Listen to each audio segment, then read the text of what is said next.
Hi, I am Christine Glein, and I am the Chief Executive Officer here at the Game Changing Impact Group. And I'm here this week to talk to you about one of my favorite topics of all time. I actually have an undergraduate degree in this one, communication and communication styles, and how challenging it can be to work with people when they don't share your communication style.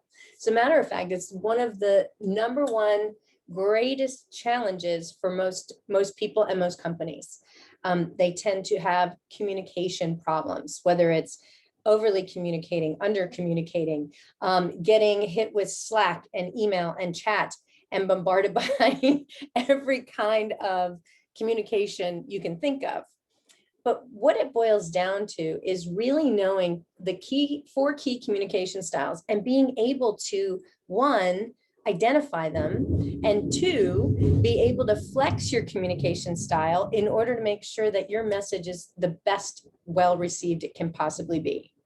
So before I jump in and share with you about the four communication styles, I want to let you know that I'm running a contest because Friday is my birthday, and I'm giving away 1 hour free soul intelligence session to the person who invites the most people to my Facebook group, which is at Game Changing Leadership on Facebook, because I share a whole lot more information than I do here in LinkedIn over in my Facebook group.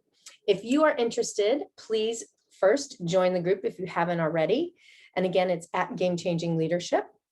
And then send me just a direct message of anyone you've invited to the group along with their email, and I will enter you into the contest. On Monday, I will be revealing who submitted the most people and working with them to set up a free soul intelligence session. So I invite you to do that.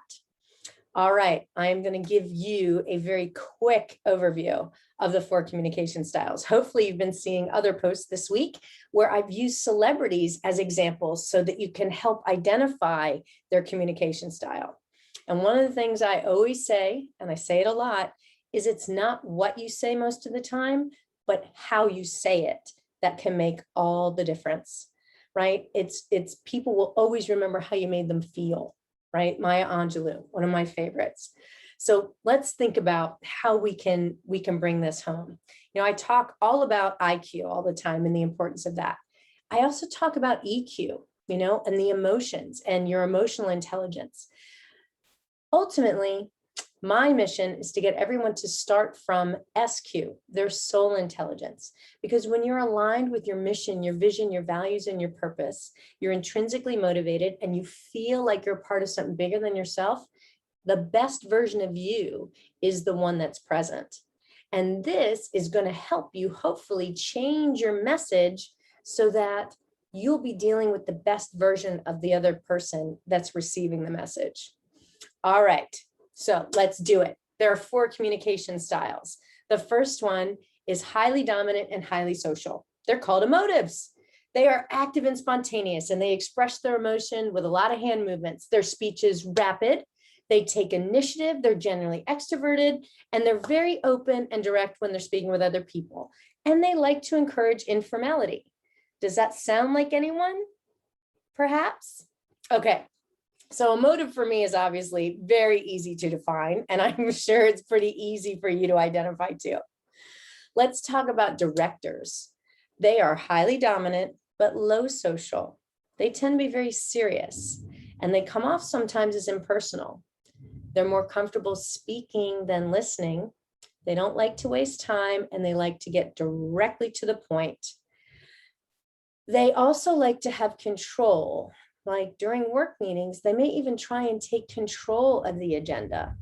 They tend not to show a lot of emotions, and they encourage formality rather than informality. Do you know anybody like that? I've worked for quite a few directors in my past, right? They just want you to get to the point, give me the facts, what happened, why did it happen, what are we doing about it, right? With no color. And I've gotten slammed a few times by directors for my emotive style because I get caught up in the emotion and the story behind what I'm getting across. Oh yeah, that's a story for another day. All right, let's talk about reflectives.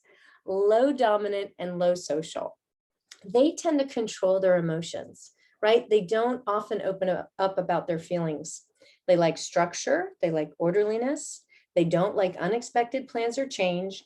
They might seem a little difficult to get to know, and they are extremely disciplined, right? They're very quiet. Do not ask a reflective to make a decision on the spot. Guaranteed answer, no. They need time to think things through. They are very fact-based, so they love reports and details and policies and procedures and all of the stuff, okay? And they need all of the stuff in order to make an informed decision, all right? That's low dominant, low social, your reflectives.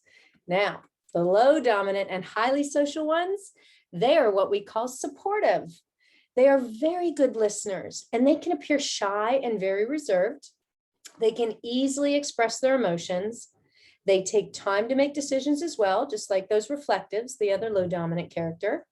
And they're very thoughtful and deliberate. They tend to use really friendly emails, and they avoid the use of power.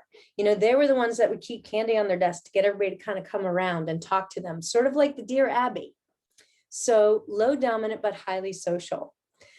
So now that I've shared the 4 types with you, what you need to know is that emotives and supportives, because they share that, that social side, they tend to understand each other pretty well.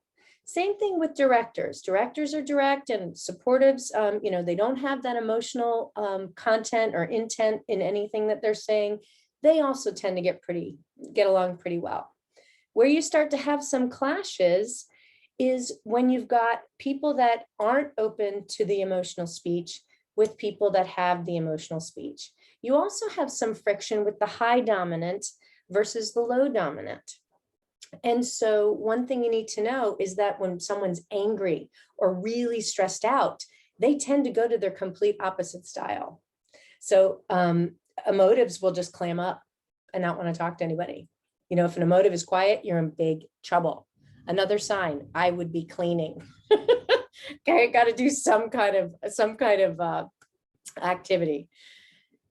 Same thing with directors, like a supportive. So if a supportive, low dominant and highly social becomes very dictatorial and bossing people around, that's because they're in a stress component. So it's really interesting to see these dynamics. Now, if you're operating from your soul intelligence and you're tapping into your intuition, it's going to be very easy for you to identify somebody's communication style and to change your messaging so that it is received well. I have been posting all week, like I said, celebrities and different potential communication styles, and I'm going to give you the answers to all those on Friday. So if you're interested in finding out, keep on my feed, and I promise I'll share it with you. And again, if you're interested in finding out what a soul intelligence session is all about, consider joining my Facebook group at Game Changing Leadership, and where you'll get even longer videos. Typically, I do about 20 minutes over in Facebook. So it's not too long, but it's longer, and I get a little bit more in detail than I can here on LinkedIn. So if you're interested in joining that group, again, it's at Game Changing Leadership. If you want to invite other people you think would gain value out of learning more about what I do at the Game Changing Leadership group, please tell me their email and who you've invited to the group, and I will enter you into the contest for a free session. All right, until next time, I hope everybody has a wonderful Wednesday, and I will look forward to speaking with you next week.